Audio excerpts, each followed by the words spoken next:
Bonjour à tous, dans cette vidéo nous allons faire 3 exercices sur les schémas de Bernoulli. Dans le premier exercice, on nous dit qu'un paquet de M&M's en contient 8 rouges, 7 verts, 6 jaunes et 7 bleus. Alors on nous dit qu'on s'intéresse à l'obtention d'un bleu les meilleurs et on considère les deux expériences aléatoires suivantes. Donc l'expérience numéro 1, on pioche au hasard un M&M's, on regarde sa couleur, on le mange, puis on recommence une deuxième fois. L'expérience numéro 2, on pioche au hasard un M&M's, on regarde sa couleur, on le remet proprement dans le paquet, puis on recommence une deuxième fois. Dans la première question, on nous demande laquelle de ces deux expériences est un schéma de Bernoulli, expliquer et donner les paramètres n et p de ce schéma. Alors dans les deux expériences, nous avons une répétition d'une épreuve aléatoire.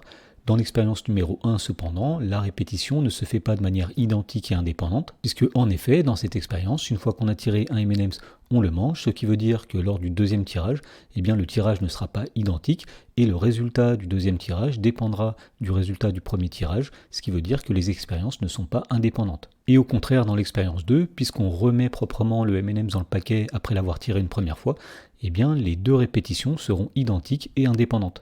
Donc on va dire ici que c'est l'expérience numéro 2 qui est un schéma de Bernoulli, car il s'agit d'une répétition de manière identique et indépendante d'une même épreuve de Bernoulli, à savoir l'épreuve qui consiste à tirer un M&M's dans le paquet et à regarder s'il est bleu ou non. Alors on nous demandait aussi de donner les paramètres de ce schéma de Bernoulli. Eh bien les paramètres de ce schéma ce seront n et p. N c'est le nombre de répétitions, ici on effectue deux tirages identiques et indépendants, donc n égale 2, et P c'est la probabilité de succès lors d'une répétition, lors d'une épreuve de Bernoulli.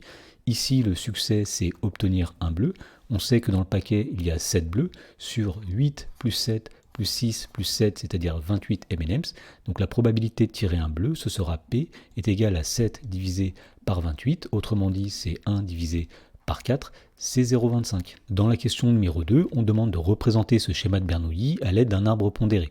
Alors on va commencer par noter grand S l'événement, le M&M's tiré est bleu, c'est le succès. Et lors du premier tirage, il y aura deux possibilités. Soit on va tirer un M&M's bleu, on aura un succès, soit on ne va pas tirer un M&M's bleu, on n'aura pas un succès, et on va noter ça avec l'événement contraire de S, c'est-à-dire S bar.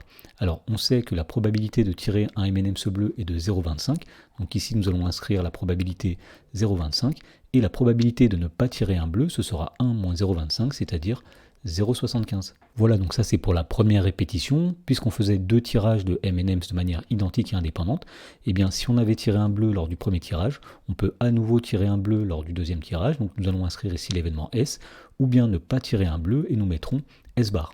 Alors, puisque les répétitions se font de manière identique et indépendante, les probabilités ne vont pas changer. Il y aura toujours au deuxième tirage 25% de chance de tirer un bleu et 75% de chance de ne pas tirer un bleu. Et de la même façon, si on n'avait pas tiré un bleu lors du premier tirage, on peut soit tirer un bleu lors du deuxième tirage, ou bien ne pas tirer un bleu lors du deuxième tirage. Et encore une fois, puisque les répétitions se font de manière identique et indépendante, les probabilités seront inchangées. Il y aura toujours 25% de chance de tirer un bleu au deuxième tirage et 75% de chance de ne pas tirer un bleu au deuxième tirage. Dans l'exercice suivant, on nous dit qu'on effectue deux tirages successifs d'une carte dans un jeu de 32 cartes, et à chaque fois on remet la carte dans le jeu. Alors on nous dit que pour chaque tirage, on appelle succès l'événement obtenir un as, et dans la première question, on demande de justifier que cette expérience aléatoire est un schéma de Bernoulli dont on donnera les paramètres. Alors on va dire ici qu'on répète deux fois de manière identique et indépendante l'épreuve de Bernoulli qui consiste à tirer une carte et à voir si c'est un as ou si ça n'est pas un as. Alors ici, la répétition se fait de manière identique et indépendante puisqu'on nous dit qu'à chaque fois qu'on tire une carte, on la remet dans le jeu. Ce qui veut dire que le résultat d'un tirage n'a pas d'influence sur le résultat du tirage suivant. Et bien puisqu'on a une répétition de manière identique et indépendante d'une même épreuve de Bernoulli, il s'agit donc ici d'un schéma de Bernoulli de paramètres n égale le nombre de répétitions. Ici on effectue deux tirages, donc n égale 2, et p c'est la probabilité de succès lorsqu'on effectue un tirage. Alors sachant qu'il y a 4 as et que le jeu contient 32 cartes, la probabilité d'avoir un succès, c'est-à-dire la probabilité d'avoir un as, est de 4 sur 32, c'est-à-dire 1 sur 8. Dans la question numéro 2, on nous demande de réaliser un arbre modélisant cette situation. Alors on va commencer par noter grand S, l'événement, la carte tirée est un as. Grand S est l'événement qui correspond au succès. Et lors du premier tirage, il y a deux possibilités. Soit on va tirer un as, donc on aura un succès, soit on ne va pas tirer un as, donc dans ce cas-là, on aura un échec et on va noter ça avec S bar. Alors on sait que la probabilité d'obtenir un succès est de 1 sur 8, donc ici nous mettrons 1 sur 8, et donc la probabilité de ne pas tirer un as, d'avoir un échec, ce sera 1 moins 1 sur 8, c'est-à-dire 7 sur 8. Ensuite, si on avait tiré un as lors du premier tirage, on peut à nouveau tirer un as lors du deuxième tirage, ou bien ne pas tirer un as lors du deuxième tirage.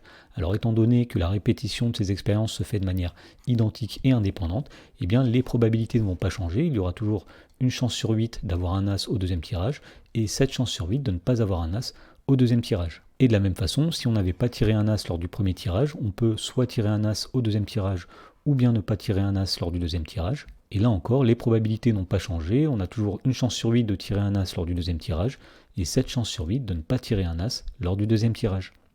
Dans le dernier exercice, on demande de compléter le programme ci-dessous qui est écrit en langage Python, afin qu'il affiche la simulation du nombre de succès d'un schéma de Bernoulli de paramètres n égale 20 et p égale 0,4. Alors tout d'abord, nous avons l'instruction from random import random, qui veut dire qu'on va importer depuis la bibliothèque random la fonction qui s'appelle random, et cette fonction-là va servir à générer aléatoirement un nombre compris entre 0 et 1. Ensuite, nous avons une variable s qui vaut 0 et qui va représenter le nombre de succès.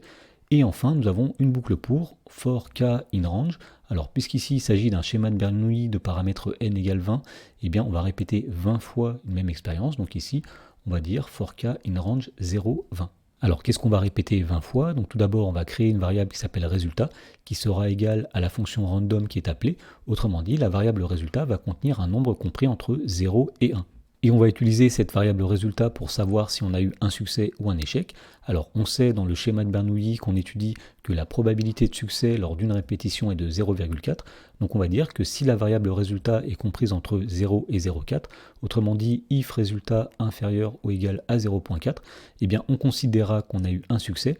Et dans ce cas-là, on va augmenter la variable s de 1. On va dire que s est égal à s plus 1.